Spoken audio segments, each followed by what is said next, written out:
Sa nakaraan ay nilamon ni Yeyun ang cultivation ni Xiao Wenqing. Matapos noon ay bulagta ang pusit na Xiao at tuluyang nanghina sa sakit na sinapit mawala ang cultivation. Sinabi ng ating bida na ngayong wala na ang cultivation ni Xiao Wenqing ay hindi na ito makakagawa pa ng maduduming bagay pagbalik ng sect. Dagdag naman ni Fang Yalan sa pusit na Xiao ay pasalamat pa ito dahil naawa pa sila dito.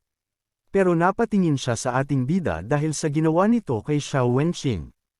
Maya-maya ay biglang may kakaibang naramdaman si Fang Yalan na kanyang ikinahilo at ipinanghina. Kaya ay nalalayan kaagad siya ng ating bida at tinanong kung may mali ba dito. Sagot ni Fang Yaling na nilalamig siya. Hindi na nga nakayanan ng dalaga at tuluyang nawala ng malay. Makalipas ang ilang sandali ay nagtonggo sila sa affairs hall habang kalong ang babae. Nasa pintuan pa lamang sila ay sinabi na ng lasenggerong Chu na bawal pumasok si Yeyun at ang aso. Nagsisalita ang matanda habang lasing na pinagharapan niyang makuha ang 50 taong vintage na alak na iyon, kaya gusto niyang magsaya ngayong araw. Kaya hindi niya bubuksan ang pinto kahit sino pa ang pumasok. Dahil sa mga salitang yun ay winasak ni Yeyun ang pintuan kaya laging gulat ng lasenggerong Chu sa ginawa ng ating bida. Galit na ang tanong ang matanda na kung sino ang gumawa nun. Pumasok sila habang hila-hila ni Mistang ang pusit na si Xiao Wenqing. At humahanggos na sabi nito na nasa isang gulo sila. Inis na sabi ng matanda na alam niyang kagagawan na naman iyon ni Yeyun. Iniupo nila si Fang Yaling sa bangko na baka sa mukha ang hirap ng nararamdaman. Sinabi ni Mistang sa lasenggerong Chu na nagkaproblema sila habang nasa mission at alam niyang maraming nalalaman si Old Chu sa mga bagay-bagay kaya humihingi sila ng tulong dito para iligtas si Fang Yaling. Sagot ng matanda na ang affairs hall ay hindi isang pagamutan, at kapag tumanggap sila ng mission ay ang mga buhay nila ay nasa kamay na ng Diyos. Galit na galit niyang pinaalis ang lahat at inutos na humanap ng ibang tutulong at huwag gambulin ang kanyang pag-inom ng alak. Dahil sa mga sinabi ng lasenggerong Chu ay tinutukan siya ni Yeyun ng mga lumulutang na espada. Dahil sa gulat ay nabitawan ng matanda na ang kanyang vintage na alak. Sinabi ng matanda sa ating bida na masyado itong matapang, sabay tanong na kung gusto ba ni Yeyun ng laban para puwersahan siyang mapasunod. Naglabas ito ng malakas na kapangyarihan habang binabalaan si Yeyun na hindi siya ang uri ng tao na madali lang matatalo. Sagot ni Yeyun na hindi naman niya iyon gagawin. Matapos noon ay naglabas ang ating bida ng isang baol na alak at sinabi sa lasenggerong matanda na kapag nagsayang ng oras ito ay nalulungkot siyang ang daang-daang taon na vintage na alak ay ibibigay lamang niya sa kung sino man. Dahil doon ay nagbago agad ang mood ng matanda at inakbayan si Yeyun at sinabi na dapat sinabi sa kanya agad ng maagap. Tapos muling tinanong ang ating bida na kung may iba pa ba itong gulong pinasok. Hindi makapaniwala si Mistang na ang dating matapang na old man ay bigla na lang naging mabait matapos suhulan ng alak. Maya-maya ay sinuri na ni Old Chu ang kalagayan ni Fang Yaling habang sila ay nag-aabang sa sasabihin ng matanda. Nakagapos naman ang pusit na si Xiao Wenqing sa sahig. Natukoy ng matanda na isang banihirang pagkakataon ng kalagayan ng babae. Dahil ang babaeng si Fang Yaling ay may congenital cold constitution. Sabay tanong na kung alam ba nila ang ganon. Hindi alam nila Yeyun kung ano ang ganong uri ng kondisyon kaya nagtanong na si Tang na kung ano ang agay na iyon. Paliwanag ng matanda na ang congenital cold constitution ay isang kalagayan ng isang martial artist na dinadala ang lason mula pagkapanganak pa lang. Ang cold poison ay dumadaloy sa katawan ng martial artist na matinding hinahadlangan ang cultivation. Kapag hindi napigilan ang cold poison ay mahihirapang makakuha ng spiritual energy ang isang martial artist sa buong buhay nito. Pahayag ni Yeyun na si Yaling ay hindi gaya ng ibang martial artist dahil nakakapag-cultivate ito ng gaya ng isang normal na tao. Tugon ng lasenggerong Chu na dahil si Fang Yaling ay may pure yang qi na nagpaprotekta sa kanya. At nilalabanan ang cold poison mula pagkabata pa nito. Dagdag pa ng matandang lasing Jero habang nilalaklak ang alak na ang yang qi ay maingat na kinukontrol. Kapag madami ang yang qi ay maaari niyang ikamite at kapag umunti ang yang qi hindi iyon magiging epektibo. At kung hindi siya nagkakamali, ang babaeng iyon ay ginamit ang kanyang enerhiya para protektahan ang kanyang sarili sa nakakalasong miasma sa kalagitnaan ng mission, masyado siyang gumamit ng internal energy. At karagdagan pa, siya ay naapektuhan ng han qi ng Erosian flower na nagsimula ng paglason sa kanyang katawan. Pahabol pa ng lasanggerong matanda na may 2 strands ng Han-chi sa katawan nito na ang susuporta sa kanyang mga ugat.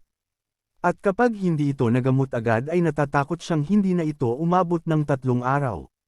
Napagtanto ng ating bida na hindi na niya ipinagtaka kung bakit mabait sa kanyang ibinigay ni Fang Lei ang Vajra-glazed physique.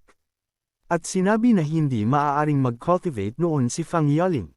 Binigyan siya ng reward ni Fang Lei, pero ang totoo ay gusto nitong tulungan niya si Fang Yaling kapag may nangyaring kakaiba dito. Nasabi na lang ni Yeyun na isang tusong lobo na may matalim na pag-iisip. Mungkahi ni Yeyun na may Vajra-glazed physique technique na may pure yang chi. Sabay tanong niya sa Old Chu na kung maaari pa niyang matulungan si Fang Yaling gamit yun. Sagot ng matanda na hindi, dahil ang kasalukuyang enerhiya ng dalaga ay abnormal ang daloy, at ang ordinaryong pagdaloy ay hindi makakatulong. Tanong muli ni Yeyun na kung may iba pa bang lunas. Ayon kay Old Chu na mas mabuting labanan ng lason ang kapwa-lason. Kailangan ni Yeyun puwersahan palabasan ang Han-chi sa katawan ng babae, matapos nun ay mapapalitan iyon ng Cold Saint Constitution. Tanong ni Yeyun na kung ano naman ang tungkol sa Cold Saint Constitution. Tugon ng matanda na marahil ang Cold Constitution ay pasa ng isang martial artist. Pero may hansa namang ang Cold Constitution ay mag-advance patungong Cold Saint Constitution. Iyon ay ang isa sa mga top na constitution. Kapag iyon ay nagawang mag-activate, ang isang martial artist ay maaaring mag-advance ng realms. At maaari nitong labanan ang mga kalaban na may mas mataas na realms. Dahil sa mga sinabi ng matanda ay bigla siyang inalog-alog ni Mistang at sinabi na ano pang hinihintay nito at gamutin na si Yaling. Makalipas ang ilang sandali ay tinanong ni Old Chu ang ating bida kung naitindaan ba nito ang mga tinuro niya kung paano magpasa ng spirit energy. Dinala nila si Fang Yaling sa hot spring para doon isagawa ang paggamot sa dalaga. Halatang nahihirapan parents si Yaling kahit na wala itong malay. Nakahubad silang dalawa ni Yeyun sa loob ng hot spring at halatang hindi gusto ng ating bida ang nangyayari sa kanya. Kaya napapatanong na lamang siya kung paano iyon nangyari. Pero wala na siyang pakialam doon ang mahalaga ay mailigtas niya ni Fang Yaling. Makalipas ang 4 na araw ay makikitang nakahilata ang dalaga at wala pang malay. Ilang sandali lang ay nagkamalay na siya at bumungad sa kanya si Miss Tang. Napatanong na lang siya kung nasaang lugar siya. Masaya si Miss Tang dahil nagising na si Fang Yaling. Tanong ni Yaling na diba't nasa mission sila, kaya bakit nasa ganung lugar sila? Tugon ni Miss Tang na dahil sa isang maaasahang junior na nagbalik sa kanya sa lugar na ito. Na ang tinutukoy niya ay si Yeyun. Tanong ni Fang Yaling na bakit nito tinawag na maaasahan, dahil sa pagkakatanda niya ay ayaw niya rito noong nagsigawa sila ng mission. Kaya bakit nag-iba na ngayon? Salaysay ni Miss Tang habang nagpapuso-puso ang mata na akala niya noon ay marahas magsalita si Yeyun at hindi mabait. Pero na-realize niya na mali siya at may malabo siyang mga mata. Dahil si Yeyun ay simple at banihirang talento ng Kaiyuan sect. Dagdag pa nito na matapos mawala ng malay si Yaling ay kinalong siya nito at naghanap ng lunas kahit na nilalamig ito. Sa nakaraan ay sinabihan ng ating bida si Miss Tang na gagamutan ang lason nito sa katawan at inutusan na dalahin pabalik ng sect ang basurang si Xiao Wenqing. Kwento pa nito ng mga oras na iyon ay matapos maipasa kay Fang Yaling ang internal energy ay nagtanong ito kay Old Chu kung ano ang sunod na gagawin. Ipinakita ni Old Chu ang isang ice elixir na magsasaktibo ng Cold Saint Constitution energy.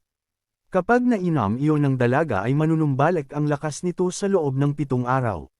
Dagdag pa ni Old Chu na tama ang nilapitan nilang tao dahil sa Kaiyuan sect ay siya lamang ang mayroon ng ganoong elixir. Natuwa si Miss Tang at sinabi kay Old Chu na gamutin na kaagad si Fang Yaling. Tanong ng matanda na kung nagpapatawa daw ba sila, at kung sa tingin ng mga ito ay ganun siyang kabait na tao. Tanong pa nito na kung gusto nila ang elixir na iyon ay kailangan nila iyong beadan ng higit sa 500 spirit stone bilang kapalit. Nalungkot si Miss Tang dahil siyang outer disciple ay nagkakasahod lamang ng 10 spirit stone kada buwan at ang inner disciple naman ay nagkakasahod ng 20 spirit stone kada buwan. Kaya hindi nila kaya ang ganung halaga. Pero walang paligoy-ligoy na ibinigay ni Yeyun kay Old Chu ang libu-libong spirit stone ng ganun na lang at ang sobra ay ibinigay na kay Old Chu bilang regalo at pambili nito ng alak. Masayang-masaya si Old Chu sa binigay sa kanya ni Yeyun na regalo. Dahil marami siyang pangbili ng alak. Tanong ni Old Chu habang sinisipat ang kanyang mga spirit stone na masyado namang mabait si Yeyun at nagtataka siya kung anong relasyon niya sa dalagang si Fang Yoling. Sagot ni Yeyun na nangako siya sa isang tao, kaya natural lamang na tupadin niya iyon. Paliwanag ni Miss Tang na 500 spirit stone lamang ang kabayaran sa elixir, pero walang pag-aalinlangang ibinigay ni Yeyun iyon ng may sobre pa. Wala pa siyang nakitang ganong klase ng lalaki sa Kaiyuan sect. Kaya isa siyang simpleng mabait. Sinabi ni Fang Yaling na unawaan na niya, kailangan niyang magbalik ng pabor. Napag-isip-isip niya na masyadong mahal ang lunas sa gamot niya at si Yeyun ay talagang mabait, samantalang siya ay hindi nagpakita ng kabaitan sa ating bida. Mungkahi ni Miss Tang na dapat ayalay ni Fang Yaling ang buhay nito kay Yeyun at isa pa magkasama sila ni Yeyun sa hot spring sa loob ng 3 araw at 3 gabi. Namula ng gusto si Yaling matapos marinig na magkasama sila sa hot spring sa loob ng 3 araw at 3 gabi. Dahil doon ay nawalan na naman ng malay si Yaling kaya nataranta si Miss Tang at sinabi na wag mamamatay si Fang Yaling dahil sinabi ni Old Chu na kailangan maibalik ang lakas nito sa loob ng 7 araw. Sa isang banda may isang elder ang sinasabihan ang disciple na kung nagsasabi ba ito ng totoo. Sagot ng disciple na oo, ang pangalan ng disciple ay Yeyun, isang baguhang arrogant na bagong sali sa sect. Ang nagsumbong pala ay ang pusit na si Hanfeng at sumbong nito na dahil naging backer ni Yeyun si Elder Qiu ay sinasaktan at ipinapahiya nito ang kanyang mga kapwa-disciple. Kinukuha pa nito ang mga kayamanan ng kapwa-disciple at umaalis matapos manakit. Sumbong pa ng pusit na si Hanfeng na binabalak ni Yeyun na agawin ang posisyon ng kanyang uncle bilang elder sa Kaiyuan sect. Napakumkam ng kamao ang elder dahil sa galit. Bakas sa mukha ng elder na mukhang pusit na si Han Xian, ika-6 na elder ng Kaiyuan sect nasa 4th stage ng Transcendental Realms. Sinabi nito na bulag si Elder Qiu dahil nagpasok ito ng arroganting tao sa loob ng Kaiyuan sect. Salaysay ng pusit na Hanfeng na si Elder Qiu ay ika-10 elder ng Kaiyuan sect, ang baguhang elder na kinilala ni Master Qin kalahating taon ang nakalipas at nakatanggap din ito ng kapangyarihan mula kay Master Qin. At ngayong nakapag-breakthrough na ito sa 4th stage of Transcendental Realms.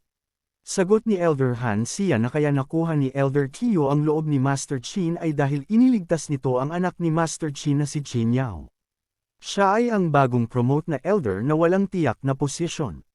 Kaya bakit naman ito maghaanggad na kalabanin siya? At tungkol naman kay Yeyun ay ipapaalam niya dito kung ano ang mangyayari kapag kinalaban nito ang Han family. Matapos nun ay nagpasalamat na ang pusit na si Hanfeng sa kanyang mukhang pusit na uncle. Masayang-masaya si Hanfeng habang iniisip na hindi magiging madali ang hinaharap ni Yeyun sa loob ng Kaiyuan sect. Isang maaraw na umaga habang naglalakad si Yeyun ay naisip niya na isang buwan na din matapos siyang pumasok sa Kaiyuan sect. Ang kanyang realm at tumataas ng mabilis pero ang kanyang lakas ay mabagal ang pag-unlad. Kapag gusto niyang mas lumakas pa sa mixing panahon ay kailangan niyang maghanap ng ibang paraan. Habang siya ay naglalakad may narinig siyang nag-uusap na 2 outer disciple.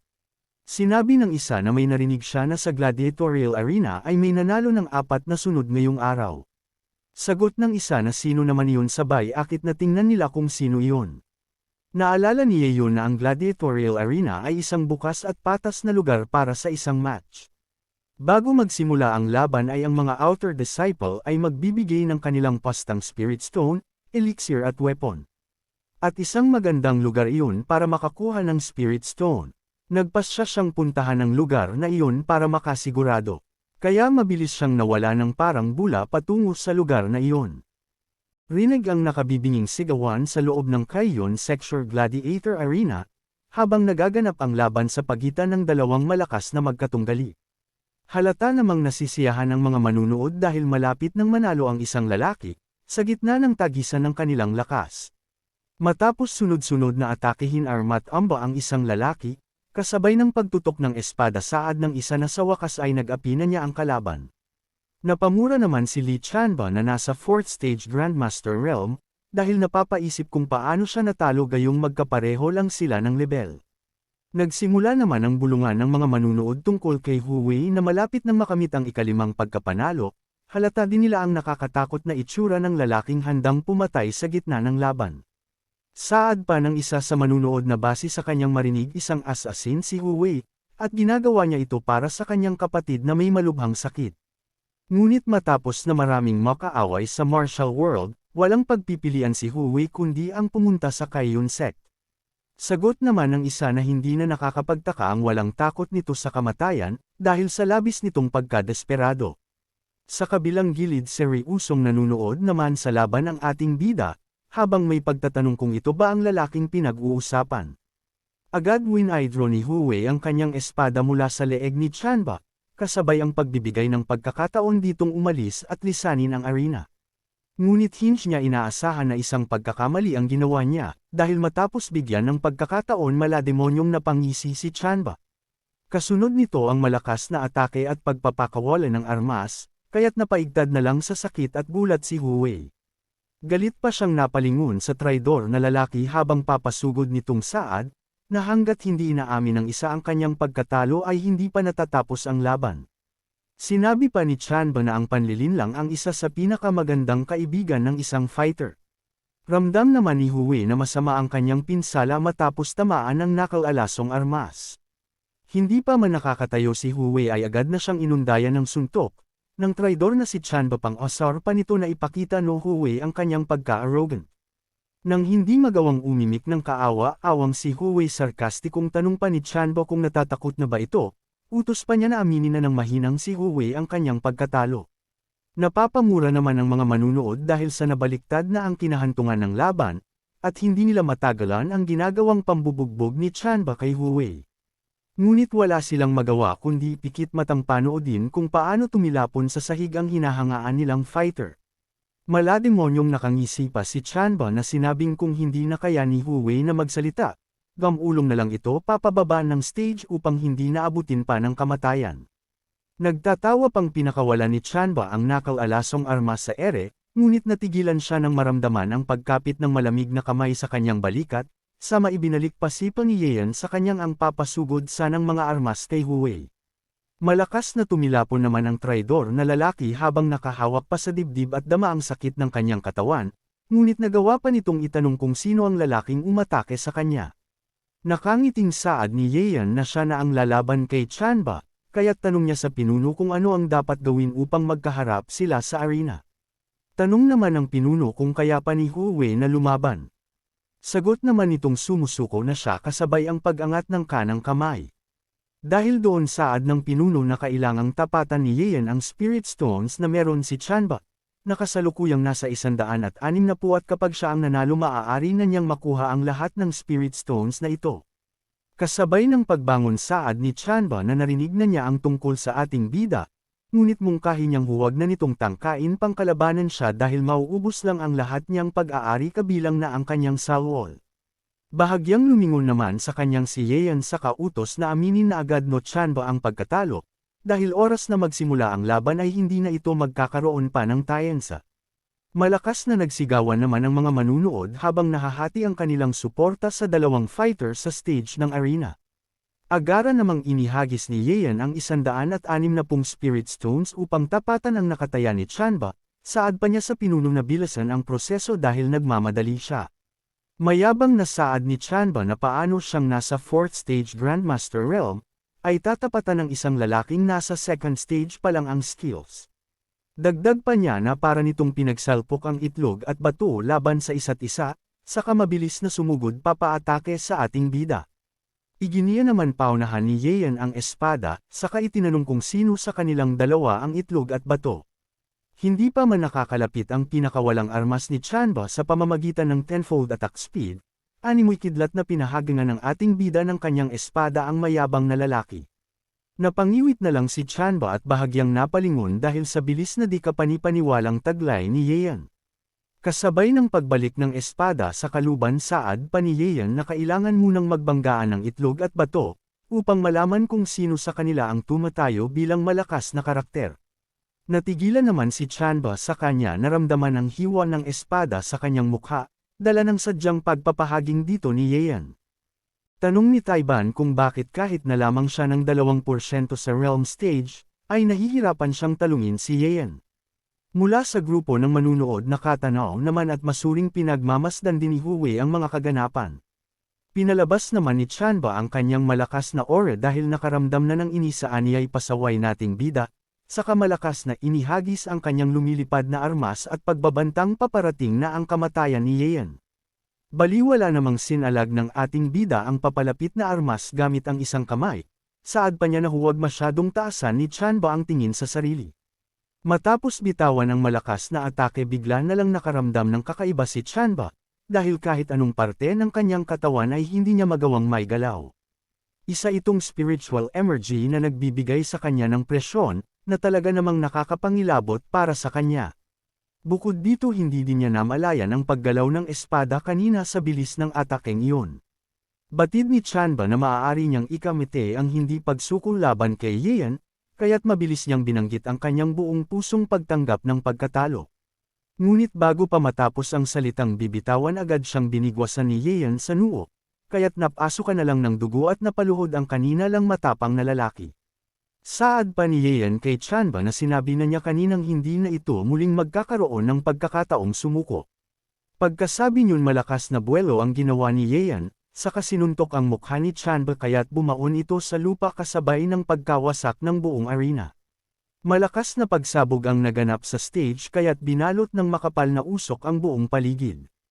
Natulala naman ang mga manunood dahil hindi nila halos nakita kung ano ang nangyari, sa bilis ng mga galaw at pag-atake ni Yeon. Nang mapawi ang makapal na usok tumambad sa harap nila ang ating bida habang hawak nito sa leeg ang walang malay at lupaypay na si Chanba. Galit namang inihagis ng pinuno ang lahat ng Spirit Stones kasama na ang napanalunan ni Yeon, saka saad na kunin niya ito at mabilis nang umalis sa lugar. Habang kinukuha ang kanyang premyo reklamo ni Yeon na bakit isang beses lang siya pwedeng lumaban, samantalang nakalimang beses ng paglaban naman si Huwei. Pasiga namang saad ng pinunong matanda na pagmasdan mabuti ni Yeon ang ginawa arena. Saad pa niya na paano pa magkakaroon ng laban kung wasak na ang stage na ginaganapan ng laban. Napalingon sa likuran si Yeon kasabay ng pagbagsak sa sahig ng walang malay na si Chanba, at tumambad sa kanya ang nakakapangilabot na kinahinatna ng Gladiator Arena. Depensa naman ni Yeon sa isip na halata namang 30% lang ng kanyang lakas ang kanyang ginamit, saka walang linggan-lingon na nilisan ang arena. Sa kalagitnaan ng gabi mag-isang tahimik na naglalakad ang ating bida papabalik ng kanyang kuweba, nang walang ano-ano'y patigilan siya ng boses ng isang lalaki. Bakas naman ang gulat sa mata ni Yeon nang makita ang isang pamilyar na nilalang sa kanyang harap. Saad niya kay Huwei na mabuting agad na nagamot ang lason sa katawan nito, saka tanong pa kung nandun ba si Huwei upang magpasalamat sa kanya. Walang pag-aalinlangan namang pinakita ni Huwei ang totoo niyang balak na patayin si Yeon, kasabay ang paggiya ng espada paunahan kasabay ang nakasisindak niyang aura. Magka-cross ang mga kamay namang tanong ng ating bida kung hindi ba natatakot si Huwei, sa maaaring maging kapalit sakaling mapatay nito ang kapwa niya disciple. Kasabay ng pagsugod mayabang na saad ni Huwei na hindi maaaring magsalita ng reklamo ang sinumang malapit ng mukuta si kamatayan, saka pinakawalan ng kanyang kapangyarihan mula sa kanyang espada. Baliwala naman itong inulegan ni Yeon sa kaani ay hindi siya kayang patayin, ng ganoon klaseng atake lang. Matapos ang pagpitik pabalik ng katawan mabilis na tumalon sa ere ang ating bida, upang muling iwasan ang buong puwersang pagwasiwas ni Huwei ng espada. Gulat na nanlaki naman ang mga mata ng lalaki matapos tanging hangin lang ang kanyang matamaan. Nag-aapoy pa ang paligid at buong katawan ni Yeon sa kabinanggit ang salitang isang atake, mabilis na napalingon naman sa likuran si Huwei kasabay ang pagtatanong sa sinabi ng ating bida. Malakas na pagbuelo naman ang ginawa ni Yeon sa kabuong puwersang pinakawalan ang flawless crystallizing body. Hindi na nagawang makailag ng mayabang na lalaki, kaya't napasigaw na lang ito kasunod nagpagtilapon sa ere, saka ilang ulit pang tumama sa sanga ng puno sa kanap-asuka ng dugo na kanya ding agad na ikinawala ng malay. Pinagpigan pa ni Yeon ang sarili sa kasinabing isang malakas na atake lang ang tatapos sa kay-abangan ng lalaking si Huwei.